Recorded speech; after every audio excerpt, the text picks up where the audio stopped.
பாலுக்கு பதிலாக வயது அதிகமாக தயிராகவோ மோராகவோ உட்கொள்வது இந்த லாக்டோஸை அந்த தயிர் வந்து லாக்டிக் ஆசிட்னு ஒரு எரிபொருளா மாத்திடும்.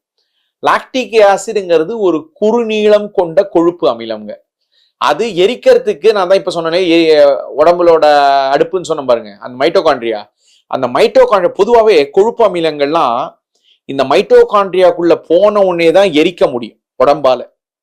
இந்த குறுநீளம் கொண்ட இந்த லாக்டிக் ஆசிட், அசிட்டிக் ஆசிட்னு ஒண்ணு இருக்குங்க. அந்த வினிகர்லாம் சொல்லுவாங்க பாருங்க, அசிட்டிக் ஆசிட்.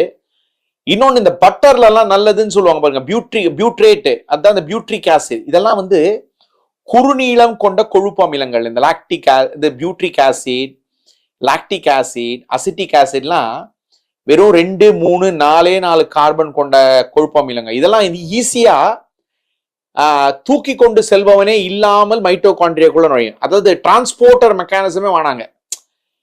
அப்படியே இந்த 3 கொழுப்பு மட்டும், இந்த butyric acid, lactic acid, acetic acid மட்டும் இந்த எரிபொருளை எரிக்கக்கூடிய மைட்டோகாண்ட்ரியாக்குள்ள ஈஸியா நுழைஞ்சிருவான். யாருமே ஹெல்ப்பர் வேணாம். மிச்ச எல்லா கொழுப்பு அமிலத்துக்கும் ஒரு ஹெல்ப்பர் வேணும், கார்னட்டின்னு ஒண்ணு வேணுங்க.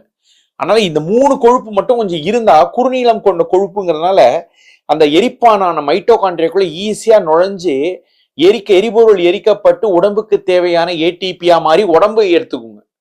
அதனால வந்து இந்த மாதிரியான பதார்த்தங்கள், அதனால தயிர் மோர் ஓகே. அதனால தான் தயிர் மோர் பழைய சோறுன்னு சொல்லுவாங்க. அதனால இதெல்லாம் சாப்பிட்டீங்கன்னா உடம்புக்கு வந்து ஆரோக்கியமும் இருக்கும், எடையும் வராது, சுகருக்கும் நல்லது. பிளஸ் தயிர்லாம் வந்துங்க இந்த லாக்டோபெசில்லஸ், பிஃபிடோபாக்டீரியம் போன்ற நிறைய பாக்டீரியா இருக்கு.